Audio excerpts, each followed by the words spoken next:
Good morning students, welcome back to our channel UGC NAC Political Science. Today we will discuss about Frantz Fanon. देखिए students, western political thinker France Fanon paper 2 के updated syllabus का important topic है। तो आज हम इनसे related MCQ करेंगे। तो हमारे आज का पहला प्रश्न है, फ्रांस फैनन का जन्म कब हुआ? 1925, 1926, 1927, 1928। तो इसका राइट आंसर होगा 1925।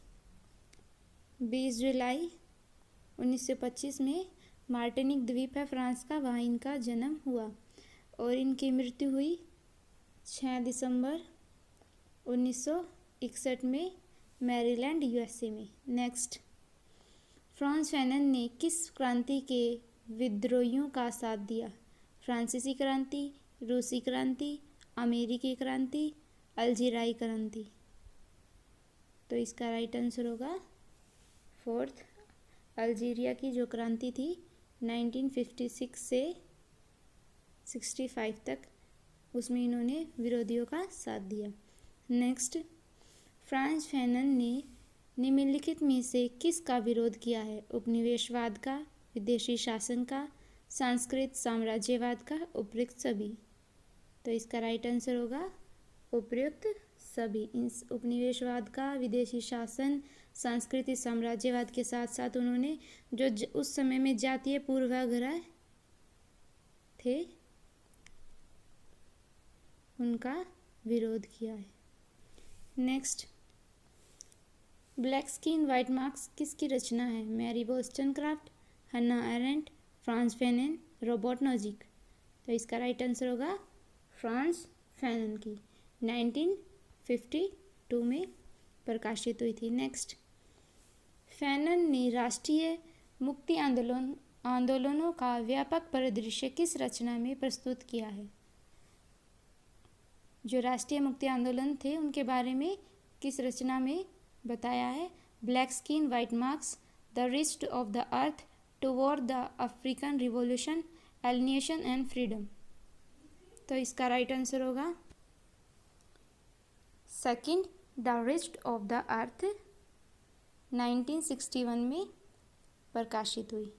नेक्स्ट, फैनन ने किस रचना में कहा है, श्वेत प्रजातियों के द्वारा अश्वेतों पर सांस्कृतिक प्रभुत्व स्थापित किया गया है? The wrist of the earth, the fact of blackness, towards the African revolution, black skin and white marks. तो इसका राइट आंसर होगा black skin and white marks 1952। Next, Ibrahim France Fanon. देखिए, फ्रांस फैनन का पूरा नाम था इब्राहिम फ्रांस फैनन और इनका जीवन काल रहा है 1925 से 1961 तक। नेक्स्ट देखिए, जो फैनन है उन्होंने अल्जीरियाई क्रांति, जो अल्जीरिया के स्वतंत्रता संग्राम था उसमें सशस्त्र क्रांति का खुला समर्थन किया है। उन्होंने क्रांति को उचित बताया है। देखिए, इन्होंने अपनी शिक्षा जो लियोन विश्वविद्यालय से कंप्लीट की थी, वो भी मनोविज्ञान विषय में। ठीक है।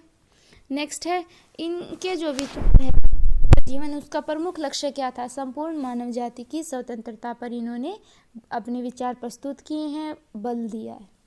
ठीक है। नेक्स्ट है उपनिवेशवाद। देखिए, इन्होंने उपनिवेशवाद के बारे में अपने विचार प्रस्तुत किए। उन्होंने कहा कि जो उपनिवेशवाद है वो उत्पीड़न का स्रोत है। देखिए, जो इनके उपनिवेशवाद संबंधी जितने भी विचार हैं वो इनके अनुभव पर आधारित है।